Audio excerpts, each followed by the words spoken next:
Nos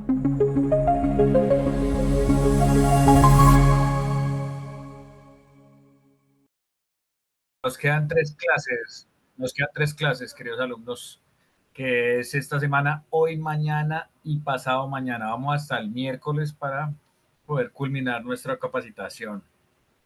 Para mí es un placer aquí estar de nuevo con ustedes. Espero que el fin de semana, como decía bien Edgar, hayan descansado, hayan investigado un poco, porque me parece importante que la investigación, aparte de lo que nosotros les estamos impartiendo desde, desde esta corporación, pues les haya funcionado y adicionalmente pues amplíen el rango de conocimiento con la información que le hemos suministrado. Entonces, para no siendo más preámbulos, vamos a empezar. Voy a compartir la dinámica que siempre hago y les pregunto si están viendo mi pantalla. ¿Están viendo mi pantalla? Qué pena con ustedes.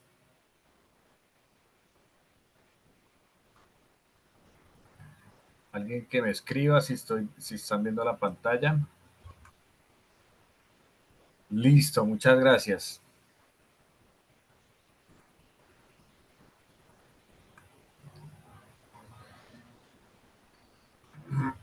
Bueno, quiero hacerles una pequeña anotación. Hemos venido hablando de todos los puntos neurálgicos de la ISO, de las tres normas que nos traen a colación para poder certificarlos como auditores internos de la trinorma, de la 9001, la 14001 y la 45001. Y hemos visto los puntos neurálgicos de cómo se construyeron y qué principales factores tuvieron dentro de toda su construcción, desde sus inicios hasta su final, para poder empezar a interpretar y a entender lo que nos solicitan estas normas frente a los requisitos o debes que tienen dentro de su contenido.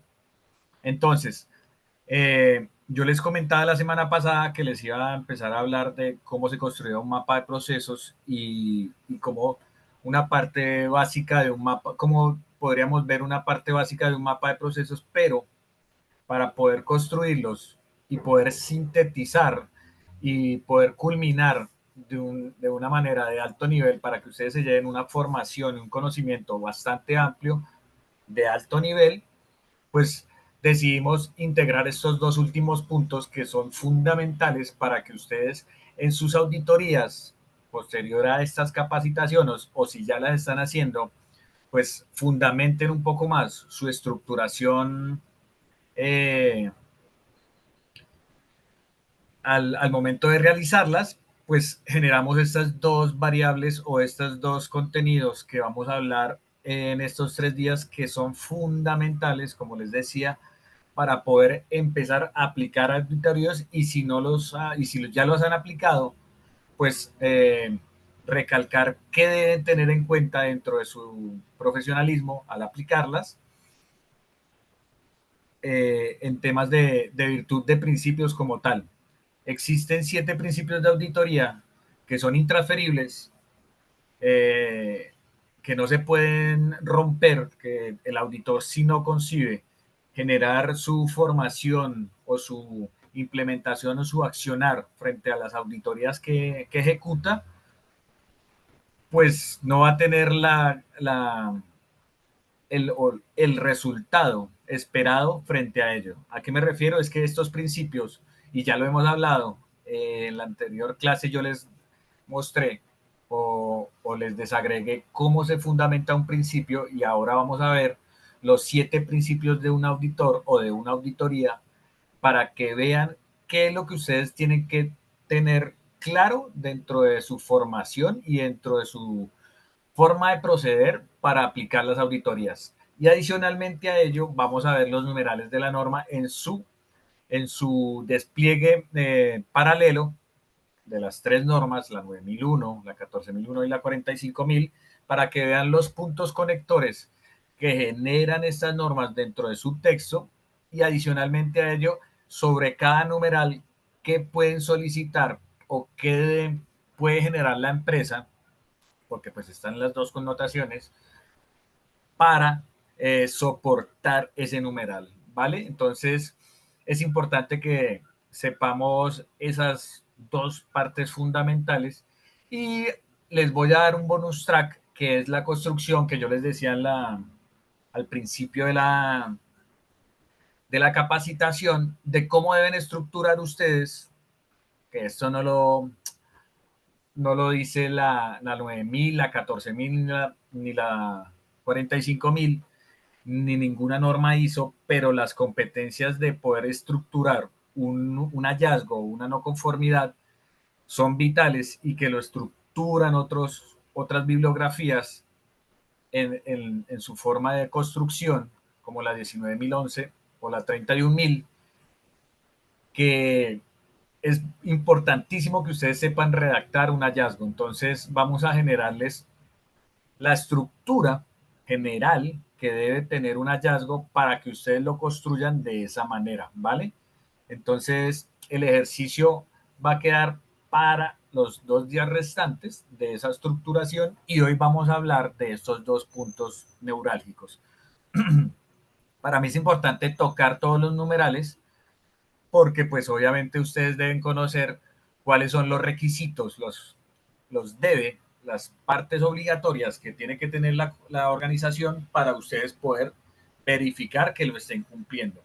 Entonces, con ese preámbulo y con esa determinación, y espero me entiendan la modificación del contenido, de la tabla de contenido, para poderles dar un poco más de valor a lo que ustedes ya conocen, pues me he tomado el atrevimiento de incluir esa variable, de eliminar la anterior, para que la tengamos presente y que sepan ustedes cuáles los fundamentos esenciales que debe tener un auditor para poder aplicar su auditoría o las auditorías. ¿Vale? Entonces, no siendo más, empecemos.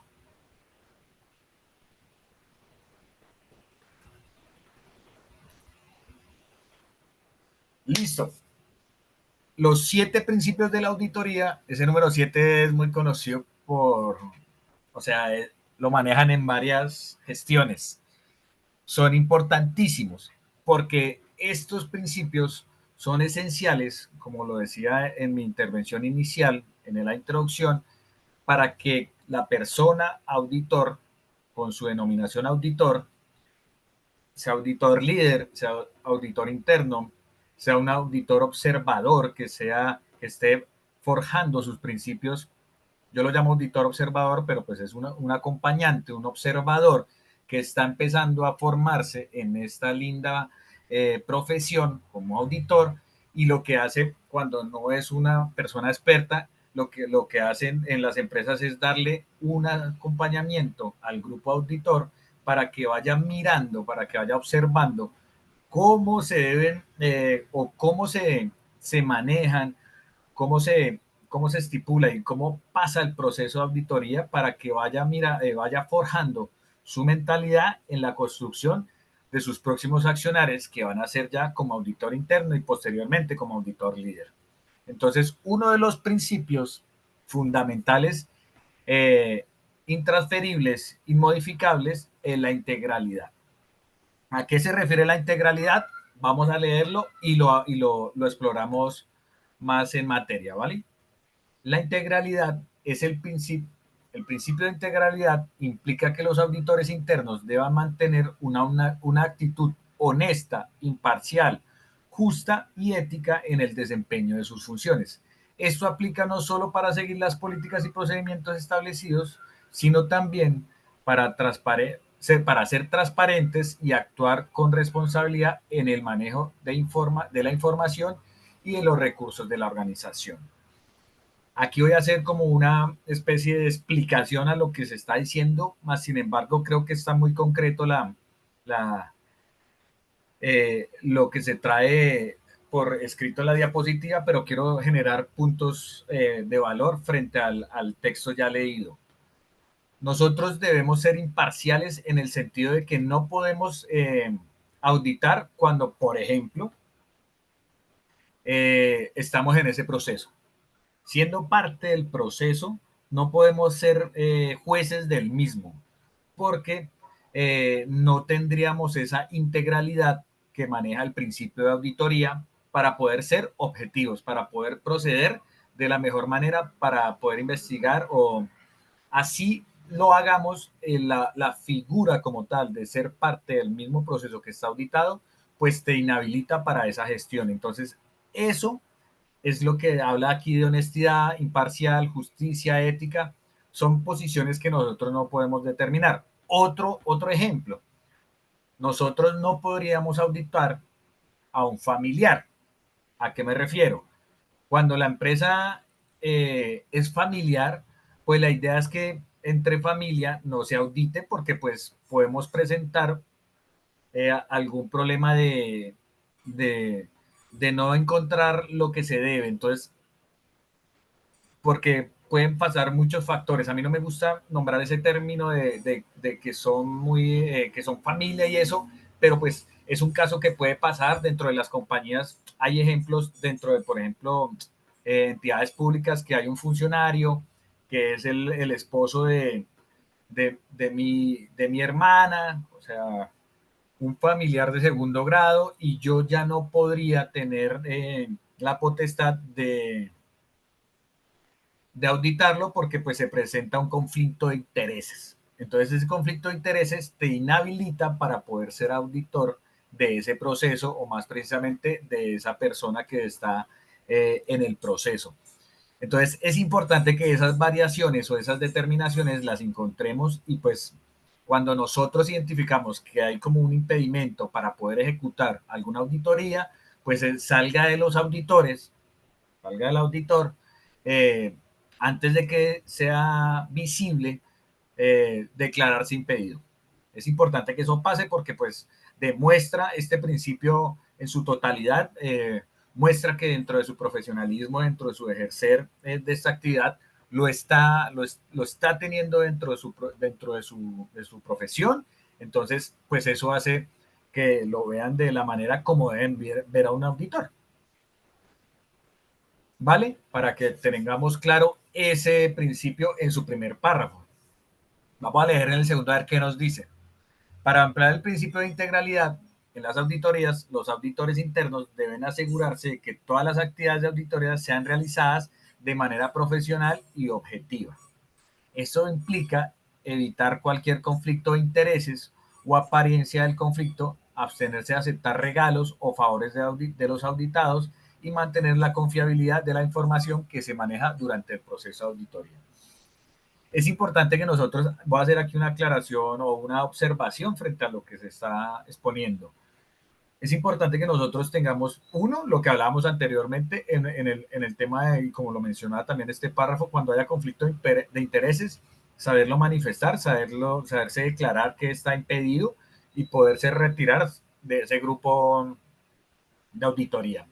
Adicionalmente a ello, cuando no suceda esas familiaridades o esas posibles afectaciones mencionadas anteriormente, pues es importante que cuando estemos dentro del ejercicio, pues nosotros no recibamos ni favores, ni regalos, ni actividades fuera de lo común, que pueden generar alguna obstrucción o pueden generar que lo pueden ver como un mal hábito frente a la auditoría, y que y que la información que vaya a salir sobre esa auditoría pues esté sesgada.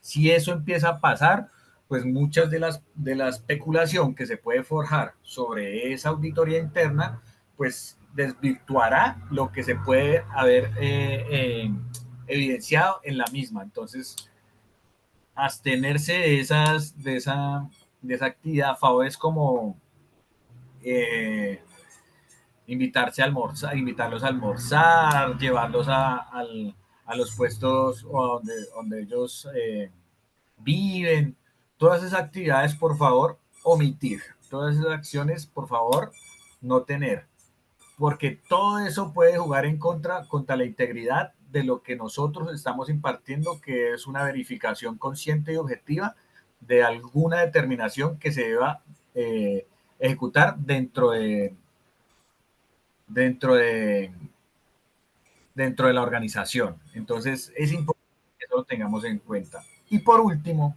los auditores internos también asegurarse de que se cumplan todos los estándares éticos y profesionales aplicables. Por ejemplo, el código de ética que le relaciona uno es muy favorable. Hay entidades que lo tienen, hay protocolos dentro de las entidades, por ejemplo, el tema de la vestimenta, el tema del trato, el tema del respeto hacia el otro, todas esas actividades que están dentro de un código de ética que debemos nosotros seguir y aparte de ello, pues nosotros aplicar. Este código de ética que le relaciono aquí dentro de las diapositivas, que esto también lo voy a subir dentro de los repositorios que tenemos, pues habla completamente, está en inglés, pero pues lo pueden traducir en la página, eh, completamente nos habla del contexto global de estas gestiones. Entonces, es importante que lo tengamos en cuenta y también si tienen un código de ética dentro de sus organizaciones, que lo contemplemos y actuemos sobre él, ¿cierto? Y ese código de ética, cuando nosotros nos estemos presentando empezando, como hay una reunión de apertura, que es la que donde se esboza todos los criterios, el grupo de auditor con sus competencias y habilidades de todos los del grupo que está en esta gestión, pues también se debe mencionar que este código de ética hace parte de las competencias que tiene intrínsecas cada funcionario que va a realizar la auditoría, ¿vale?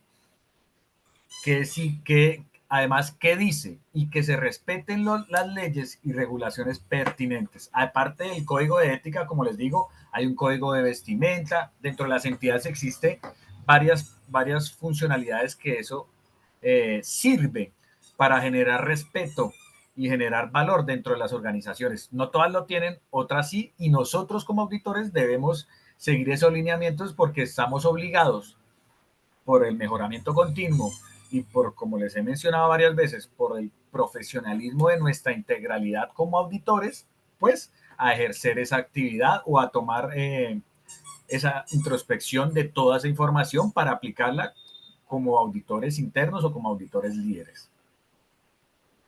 Y por último, deben tener la capacidad de hacer preguntas difíciles y cuestionar los procesos y procedimientos existentes si es necesario, sin temor a represalias y presiones indebidas. Nosotros no podemos, auditores internos, a entrar a conflictar alguna argumentación que nos dé un auditado. Debemos saber preguntar de una manera lógica y consciente para poder recibir respuestas de la misma manera. Si hay alguna práctica del auditado por desmeritar alguna de nuestras preguntas, pues debe tener una justificación que nosotros debemos anotar esa justificación y si en dado caso la no conformidad la apela, pues esa trazabilidad de esa información dentro de la auditoría, pues quedará como evidencia. Por eso es importante saber redactar la información, las preguntas que vamos a hacer. Y esa información, esas preguntas que vamos a hacer, están sustentadas sobre los criterios que nosotros definimos dentro de nuestros planes de auditoría. Es importantísimo y vital que los criterios estén supremamente claros para poder nosotros establecer esas preguntas que vamos a generar. ¿Vale? Entonces pasemos al otro principio. Los auditores internos pueden demostrar su cumplimiento del principio de la... Bueno, perdón. Los auditores internos pueden demostrar su cumplimiento del principio de presentación imparcial mediante la documentación completa y clara de los hallazgos y conclusiones obtenidos durante la auditoría. También pueden presentar la información de manera visual utilizando gráficos y tablas ilustrativas a los hallazgos y conclusiones de manera objetiva y sin sesgos, evitando cualquier prejuicio o suposición de personal.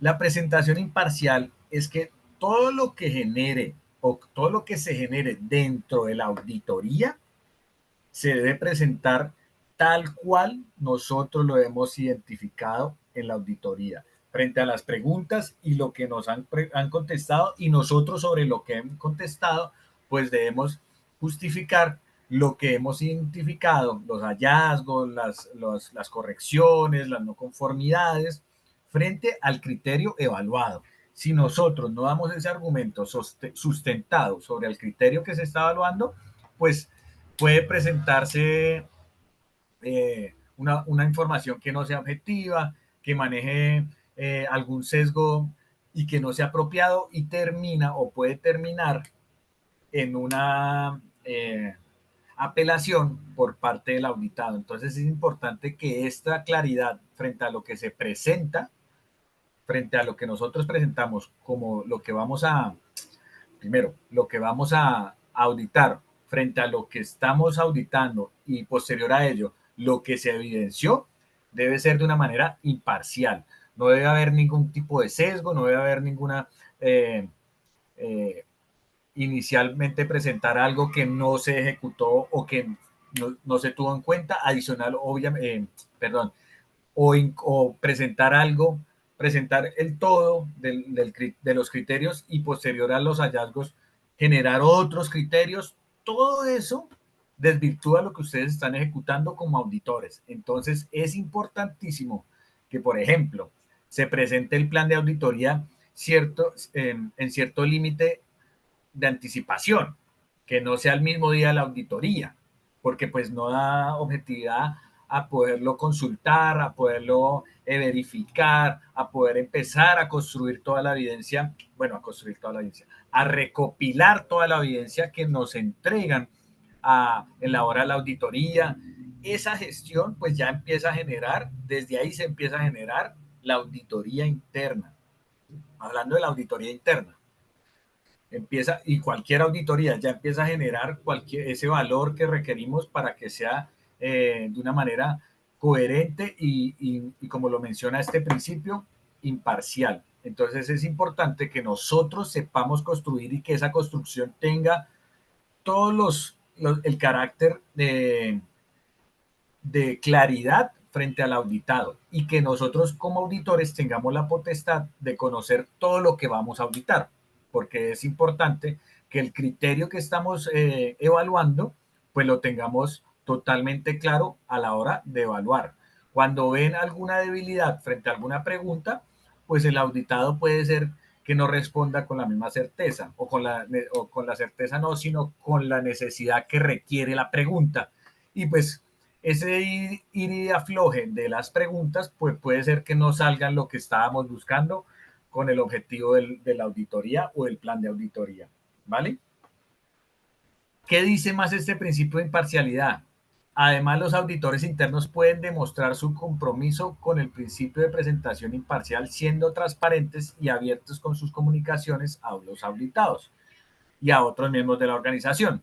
También pueden estar dispuestos a explicar y a justificar las conclusiones y recomendaciones presentadas.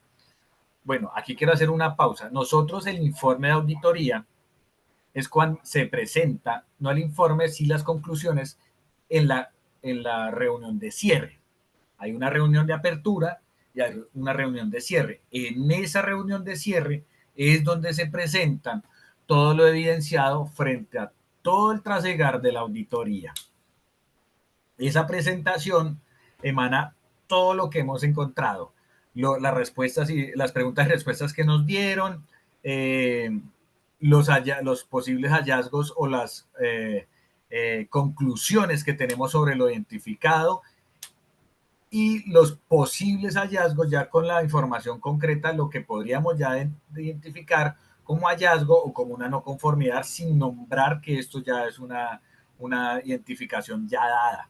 Entonces ya es una conclusión de dar unas fortalezas, unas debilidades en ciertos puntos neurálgicos de los criterios que estamos evaluando y eso ya les da un contexto global al auditado de lo que nosotros vamos a presentar como el informe de auditoría. Cabe aclarar que el informe de auditoría pues se presenta posterior a este cierre de la auditoría en un intervalo ese no tiene un establecimiento de fecha, pero pues tiene que ser un intervalo corto, pues para que la información no sea, o sea, esté dentro de los criterios del tiempo que se debe evaluar y que eso quede lo más claro posible y en el contexto de planificación del plan de auditoría. Entonces, eso debe entregarse en lo que se estipule dentro del plan.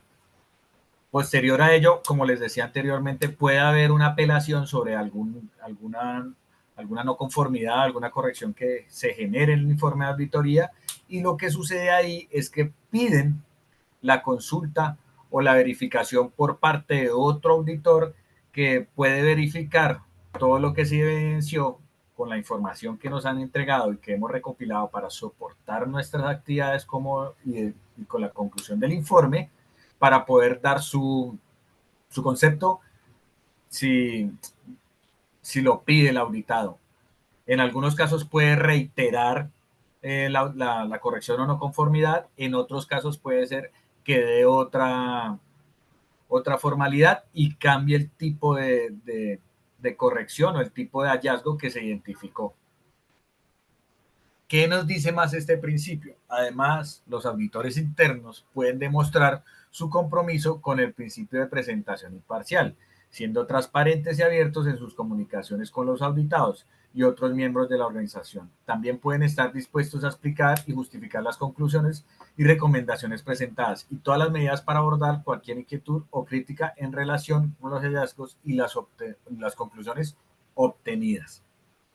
El cierre de lo que veníamos hablando, aquí está descrito muy explícito y está claro que pues frente a lo que nosotros les estamos exponiendo, ellos pueden hacer algunas observaciones que quedarán dentro del informe y obviamente frente a los hallazgos pues puede haber la gestión que menciono, pedir una nueva verificación de algunos hallazgos justificados por alguna que tengan validez esa justificación, porque pues no puede ser porque sí o porque no. Entonces tiene que haber una justificación y esa justificación pues da pie a hacer el proceso de pedir una auditoría adicional a lo que se estableció dentro de ese informe. Otro principio que está dentro de los 7 principios de auditoría es el debido cuidado personal. Para aplicar el principio del debido cuidado personal, los auditores internos deben asegurarse de que cuentan con el conocimiento, habilidades y experiencia necesarias para realizar su trabajo de manera efectiva. Nosotros en la presentación de las auditorías, frente a los criterios que vamos a evaluar, presentamos, siendo auditores 10, presentamos a nuestro equipo auditor. Si es una auditoría que requiere de una persona técnica, pues dentro de nuestro equipo debe haber una persona que cumpla con esas competencias. Ejemplo, si dentro de una auditoría contable, dentro de nuestro equipo, una auditoría de revisoría fiscal, dentro de nuestro equipo debe haber alguien con esas competencias de contabilidad, de revisoría fiscal, de todo eso y que sea comprobable frente a lo que se está evaluando. Si esa persona no está dentro de nuestro equipo, pues no vamos a dar el resultado esperado. En eso estamos claros. ¿Qué más nos dice este principio? También debe estar familiarizados con los estándares y métodos de auditoría aplicables y aplicarlos de manera consciente y rigurosa. Si la aplicatividad, como les decía, es en temas de auditorías contables, pues debe haber un método que se debe utilizar o que se haya fijado y formado dentro del plan de auditoría y formalizado dentro del plan de auditoría, que es el método que debemos aplicar. Si es a un sistema, podemos acoger a la 19.011, que es la encargada de dar buenas prácticas sobre los sistemas integrados de gestión y sobre esa buena práctica, pues nosotros hemos acogido de aplicar el método de auditoría frente al sistema y así sucesivamente. Si es un tema operativo, pues debemos evidenciar un método metodológico, valga la redundancia, que se aplique en la parte operativa y que pueda replicarse en lo que vamos a evaluar con los criterios ya determinados.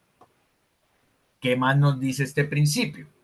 Además, los auditores internos deben ser proactivos y diligentes en su trabajo, asegurándose de identificar y evaluar adecuadamente los riesgos y aplicar controles y procedimientos necesarios para abordarlos.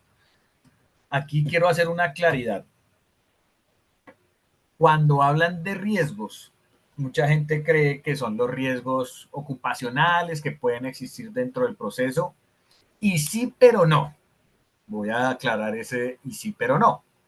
Depende, si nosotros tenemos el criterio como riesgos ocupacionales frente a lo que estemos evaluando, un proceso, un sistema o todos los procesos, y que dentro de los criterios diga riesgos, los riesgos ocupacionales, sí hace parte de la evaluación de, de la auditoría. Si no están dentro de los criterios, nosotros no tenemos la potestad de evaluarlos. Aquí lo que nos está diciendo es que nosotros debemos tener en cuenta el grupo auditor, auditor líder, auditor interno y su grupo de trabajo de auditores, los riesgos al no cumplimiento de la auditoría como tal. ¿Cuáles son los riesgos que ya hemos identificado dentro del programa? Nosotros ya hemos haber identificado el recuerden bien y voy a devolverme un poco que nosotros forjamos un programa de auditoría que es donde estipulamos cómo vamos a ejercer ese programa en el periodo evaluado y establecemos planes de auditoría ya más determinados y segmentados por lo que vamos a evaluar. En el programa de auditoría se debe contemplar a toda la organización en puntos neurálgicos de lo que queramos evaluar después de la revisión por la dirección que ya nos da resultados y decisiones que nosotros acogemos para poder presentar nuestro programa de auditoría. Ese programa de auditoría se lo presentamos a la alta gerencia. La alta gerencia dice, sí, pero también quiero que me evalúen el desempeño ambiental o quiero que me evalúen los indicadores de gestión del proceso tal y tal. Entonces, dentro de ese programa se estipula todo ese marco desde la revisión por la dirección y las solicitudes de alta gerencia en un programa de auditoría. Y ese programa de auditoría genera los planes puntuales a cada líder organizacional de lo que se le va a evaluar a cada proceso. Ahí están los criterios definidos puntuales exactamente. Y dentro del programa, me devuelvo otra vez, se estipulan los riesgos que pueden acontecerse del no cumplimiento de las auditorías. Desastres ambientales, si es una auditoría en terreno donde las condiciones climáticas son difíciles o son de difícil acceso, entonces hay riesgos climáticos, si riesgos tecnológicos porque los equipos que vayamos a utilizar, pues en su momento de la auditoría tuvieron algún imprevisto y se dañaron pues la gran mayoría, entonces no tenemos el recurso tecnológico para ejercerlo, que las competencias de los auditores en el momento de que vayan a ejercer la actividad pues no cumplan con los estándares que ya se establecieron, a lo que vamos a evaluar, lo que hablábamos anteriormente, y N factores o N posibles afectaciones o posibles riesgos que debemos tener contemplado para poder tener medidas contingenciales que nos apliquen a poder ejercer nuestra auditoría. ¿Vale? Quería hacer ese preámbulo porque aquí mucha gente se confunde que son los riesgos de salud ocupacional o de seguridad y salud en el trabajo. Y sí y no, pero dependiendo de lo que les decía anteriormente. También deben, ¿qué más nos dice? También deben trabajar en estrecha colaboración con los auditados y otros miembros de la organización para asegurarse que se aborden las deficiencias y que se implementen mejoras en el sistema de control interno. Como les decía, es importante que nosotros como auditores seamos evaluados por los auditados.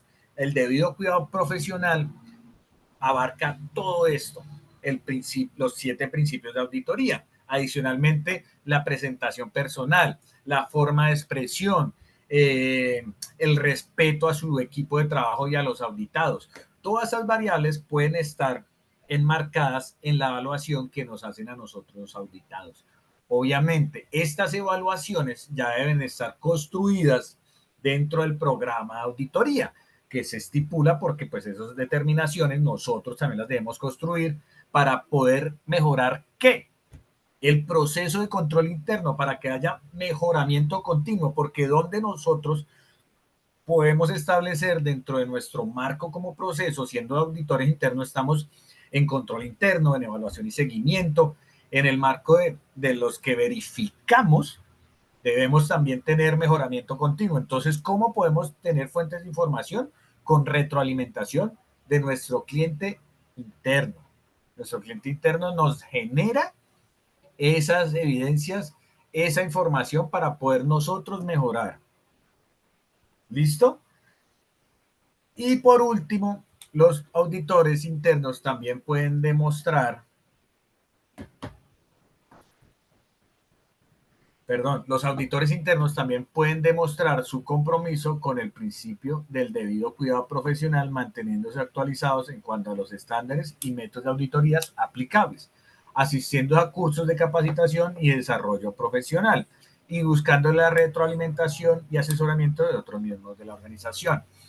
Cuando, por ejemplo, un auditor, para dar argumentación sobre este párrafo, un auditor cita una norma que ya primero está dentro de del criterio, por ese lado bien, porque pues cumple con los estándares, pero la cita una parte de la versión anterior.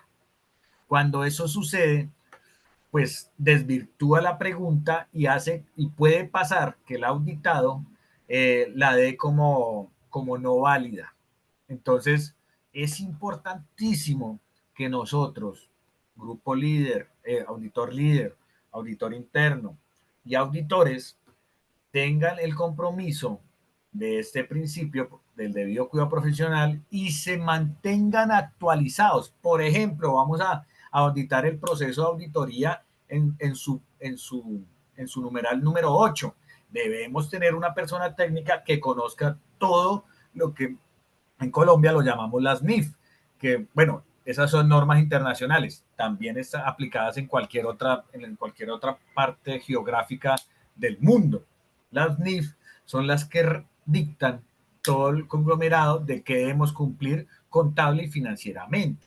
Entonces, esas NIF, pues debemos conocerlas o nuestro equipo de trabajo, las personas técnicas que están asociados a esa determinación, debe conocer esta competencia y las versiones que están vigentes. Si habla de una versión desactualizada, pues desvirtúa la pregunta y puede ser que la pregunta se vuelva, puede ser no, pasa que la pregunta puede ser inhabilitada.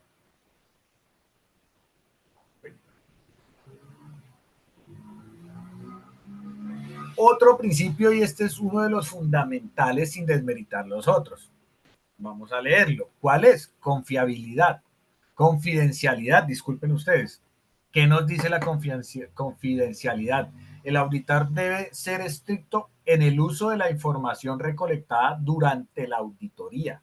El principio de confidencialidad es esencial para que los auditores internos y se espera que mantengan la privacidad, protección de la información confidencial obtenida durante la auditoría.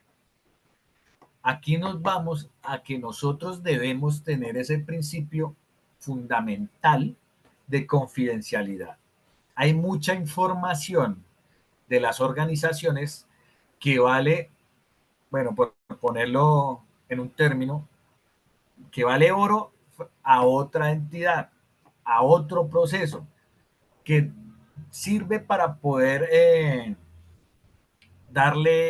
vender esta información porque es una gestión del conocimiento dentro de la organización bastante robusta que ha demandado años y que es supremamente vital y que es de materia de propiedad intelectual organizacional que debe tener ese principio de confiabilidad. Y no solo esa información, toda la información que nosotros nos suministren es de solo acceso o solo para la gestión de lo que nosotros impartimos como auditores internos. Nosotros no podemos desvirtuar este principio porque en el momento que se suceda y se evidencie quién es la persona que ha filtrado esta información, pues puede perder su condición de auditor, puede desvirtuarse como profesional en esta gestión y pues termina siendo relegado a no volver a tocar o a ser parte de estos grupos interdisciplinarios. Entonces, es importantísimo que esta confiabilidad de la información que es confidencial para la organización, pues manejemos ese principio dentro de nuestro accionar y toda esa información que a nosotros nos entregan para verificar y poder corroborar los criterios que estamos evaluando, pues sea solo para nosotros. Y eso no solo aplica dentro del entorno de la organización, adicionalmente también a su grupo familiar o entorno integral que tiene el funcionario. Usted no puede llegar allá a contarle, no, mi amor, es que imagínate que Coca-Cola ya sé cuál es su secreto. Termina problemado porque eso es confidencial y saben después quién, por dónde se filtró la información y eso es supremamente delicado. Entonces, es importantísimo que este principio lo tengamos claro, que la información es solo para la gestión, para elaborar lo que requiere la empresa y nada más, ¿vale? Para aplicar este principio, vamos a ver qué nos sigue diciendo este confidencialidad. Espero haber creado el temor que requiere este principio porque es supremamente vital que nosotros como auditores respetemos, obviamente los 7, pero ese a veces nosotros, bueno, la gran mayoría de auditores creen que este principio, pues dentro de sus grupos familiares los pueden mencionar y es importantísimo que eso no pase. Por eso lo mencioné al final, porque para mí, en muchas de las aplicaciones de estas actividades, me ha pasado, no a mí, porque pues no hubiera podido construir lo que he construido, pero sí he visto historias de personas que han generado esas malas prácticas frente a gestiones y pues obviamente pues al final termina sabiéndose quién fue y eso pues no, no le genera buenas prácticas. ¿Qué nos dice ya para concluir este principio? Para aplicar este principio, los auditores internos deben estar al tanto de las políticas y procedimientos de confidencialidad de la organización, proteger la información confidencial y tomar medidas para prevenir el acceso no autorizado. Para demostrar su cumplimiento, los auditores internos deben proteger la información confidencial durante la auditoría, mantener su conducta profesional y ética y mantener la información confidencial de manera responsable. De hecho, hay entidades que les hacen firmar una autorización de confiabilidad para poder ejecutar estas acciones, porque muchas de las ejecuciones, si quedan a libre albedrío, pues puede presentarse alguna alteración o alguna discrepancia de las que mencioné anteriormente. Entonces, muchas de las entidades que tienen esa información, como por ejemplo entidades tecnológicas que tienen fundamentos en sus desarrollos, complejidades en sus aplicaciones que son de estricto cumplimiento solo para la entidad, para que no se desvirtúen y se vaya replicando a otra entidad en ese sentido, pues cuando ven la necesidad de hacer una auditoría a estos sistemas, pues tienen ese tratamiento, obviamente, primero de mostrar los procedimientos que se tienen de confiabilidad y adicionalmente hacerle firmar ciertos documentos a los auditores para que cumplan con ese principio. Y ya el sexto, perdón, falta uno, o no, mentiras, el quinto, perdón, es la independencia. Lo voy a hablar rápido por el tiempo nos apremia. El principio de independencia significa que los auditores internos deben ser imparciales y objetivos en su trabajo. Y no deben estar influenciados por intereses personales, políticos o financieros que puedan comprometer su capacidad para emitir una opinión justa y equilibrada. Esto significa que los auditores internos deben ser libres de cualquier presión, influencia o conflicto de intereses que puedan comprometer su capacidad para llevar a cabo una auditoría de manera independiente.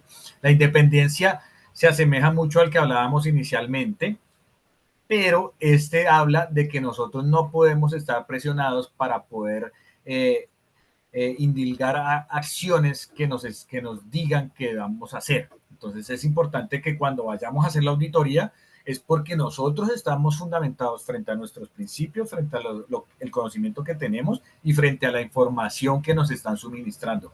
Que no haya una presión externa a que nos obligue a ejecutar actos que hacen que se equilibra la auditoría y que no deja que el auditor sea libre en la ejecución de la misma.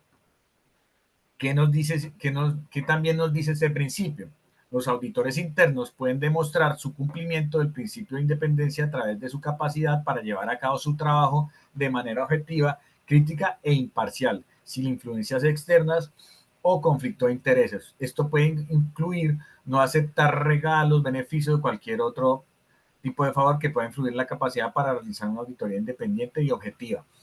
Como les decía, ejemplo, en las empresas públicas, cuando se hacen estas auditorías, hablemos por ejemplo de la DIAN, hay muchos intereses de por medio de factores externos.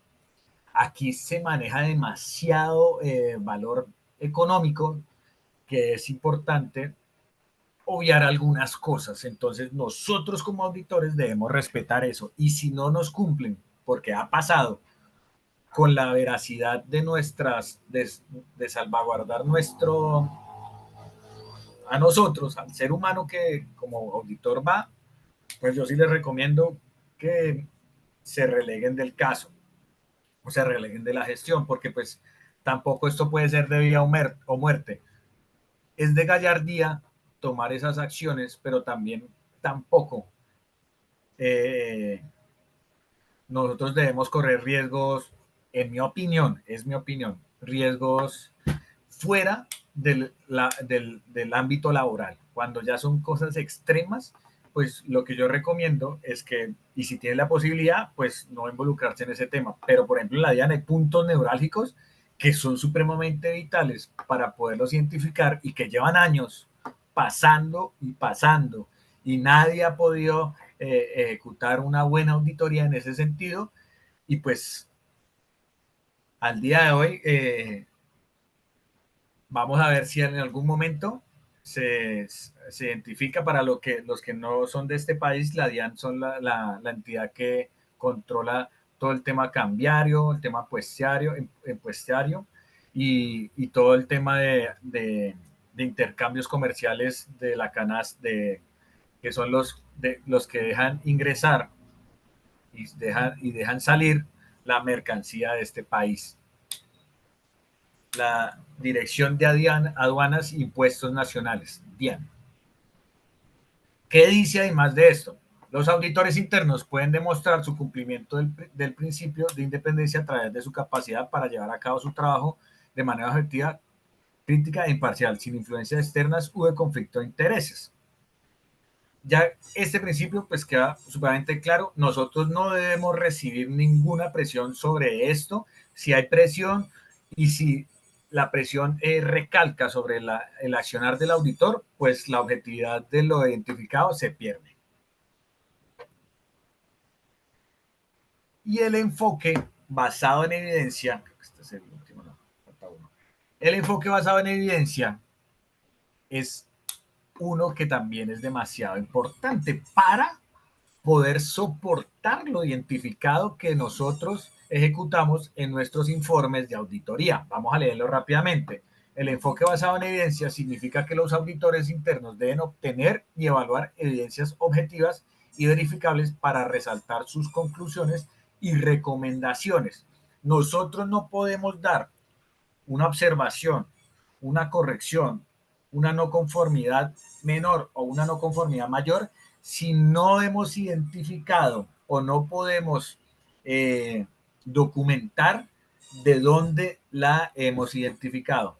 Si, por ejemplo, la matriz de información, la matriz de requisitos legales, faltan algunas identificaciones dentro de la matriz y sobre esa matriz no hay acciones dentro de la entidad, pues es una no conformidad menor o mayor dependiendo de la gravedad del asunto. Y adicionalmente, si esa actividad se evidenció en una auditoría pasada, pues es una no conformidad mayor porque no se ha ejecutado y no se ha tenido en cuenta esa primera identificación. Entonces, eso puede acarrear a que la entidad tenga ya problemas en sentido de un incumplimiento legal que puede acarrear temas judiciales. Entonces, es importante que nosotros nos fundamentemos con la información. Entonces, no existe la matriz legal sobre esa identificación puntual de la que no encontramos que nos aplica como organización, pues vamos y verificamos qué acciones hay sobre, por ejemplo, dotación. Si la dotación no la estamos entregando, no la estamos generando los 3 meses al año que se deben generar, hablando de Colombia, desconociendo la legislación de otros países, pues hay una no conformidad menor. Y si eso pasa en una identificación de una auditoría anterior y sigue pasando en la auditoría que estamos ejecutando, pues se vuelve una no conformidad mayor que da a pie para que la organización tenga problemas jurídicos en ese sentido, ¿vale? Entonces, ¿qué sigue diciendo el enfoque basado en evidencia? Esto puede incurrir en documentos, registros, informes, entrevistas, observaciones directas. Como les digo, toda información que podamos nosotros consultar, informes, documentos, revisiones por la dirección anteriores, eh, informes de auditoría, procedimientos, programas, manuales, etcétera, que nos soporten actividades y que esa información no genere registros o genere registros, pero los registros no tienen la connotación que pide el documento soporte o que genera alineamientos, pues esa documentación pues la desvirtúa como tal el registro. Entonces, esto es lo que nos dice que nosotros debemos fundamentar nuestras evidencias en el informe de auditoría frente a evidencias no, nuestros hallazgos o correcciones o no conformidades. Esas redacciones deben estar sustentadas con la evidencia que nos suministra el auditado. Para aplicar el enfoque basado en evidencia, los auditores internos deben llegar a cabo una auditoría sistemática y rigurosa, utilizando técnicas y herramientas de auditorías adecuadas para recopilar y evaluar las evidencias necesarias. Es importantísimo que estipulemos nuestros planes de auditoría y que tengan la metodología y los criterios de evaluación. Deben seguir un enfoque estructurado y basado en objetivos, identificando las fuentes de información relevantes, recopilar y analizar datos y evaluar los resultados para llegar a las conclusiones y recomendaciones sólidas y justificadas. Cuando hay un argumento, como en las entrevistas, debemos verificar ese argumento con información, fuentes de información. Y esa información debe estar asociada a los registros que soporten estas fuentes de información. Esas fuentes de información analizan datos. Esos datos deben estar corroborados por documentos que soporten esa gestión. Y obviamente esa gestión genera indicadores. Esos indicadores también deben tener unas evaluaciones de resultados. Esas evaluaciones de resultados pues también deben estar cumpliendo con la información que ellos están entregando. ¿Vale? Además los auditores, sigamos, además los auditores internos deben ser, críticos y objetivos en su evaluación de las evidencias y no permitir que los sesgos y suposiciones personales influyan en sus conclusiones y recomendaciones. No es viable que le entreguen a uno información que tenga una codificación, una vigencia totalmente diferente si los registros son secuenciales. Explico mi argumento. Si nos entregan un registro que es posterior a otro y las fechas son similares o son iguales, perdón, son idénticas, pues no hay veracidad porque pues uno desvirtúa al otro y viceversa.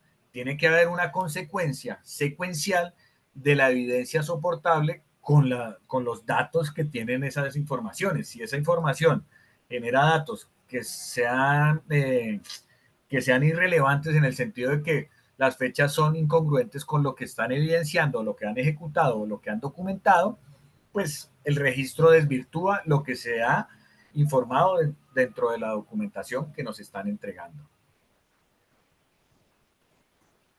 Y ya por último, el enfoque basado en riesgos. Este enfoque de auditoría considera los riesgos y oportunidades. El enfoque basado en riesgos debería contribuir en la planificación, la realización y la presentación de informes de auditoría, por el propósito de asegurar las auditorías que se enfoquen en asuntos que son importantes para el cliente y para lograr y cumplir los objetivos del programa de auditoría. Este término ya lo habíamos tocado anteriormente, pero esto ya se volvió un principio porque ustedes recuerdan bien que la actualización de la 9001-2005 a la 9001, que está hoy en vigente, porque está hoy en vigencia, la 2015, pues tiene esa construcción de esa evolución de basado en riesgos. Adicionalmente, lo que decía anteriormente, el programa de auditoría debe tener contemplado los riesgos asociados al no cumplimiento del mismo. Y eso debe estar dentro de la realización, dentro de la planificación, la realización y la presentación de los informes de auditoría. Recuerden bien que ya empiezan a dar los puntos de control o puntos de evaluación y de verificación. Riesgos en planificación, en la realización como tal, lo que hablábamos, los ejemplos que ponía anteriormente, que no cumplamos con las competencias, que hayan afectaciones climáticas que no nos dejen llegar al punto donde habíamos pensado o habíamos documentado ir a hacer la ejecución de las mismas, y posterior a ello, la presentación del informe, qué afectación puede ser que no podamos entregar el informe, restricciones en el tema del internet, no tenemos internet, no podemos, hay cortes de luz prolongados que no nos deja presentar en los 5 días que teníamos. Indiferentemente, cualquier anomalía que se pueda presentar se debe contemplar dentro de los riesgos asociados al programa de auditoría. Y ya por último, basados en el enfoque basado en riesgos, nos dice lo siguiente: ser auditor interno te puede traer muchos beneficios al realizar auditorías internas. Se desarrollan habilidades como la capacidad de análisis, la resolución de problemas y la comunicación efectiva.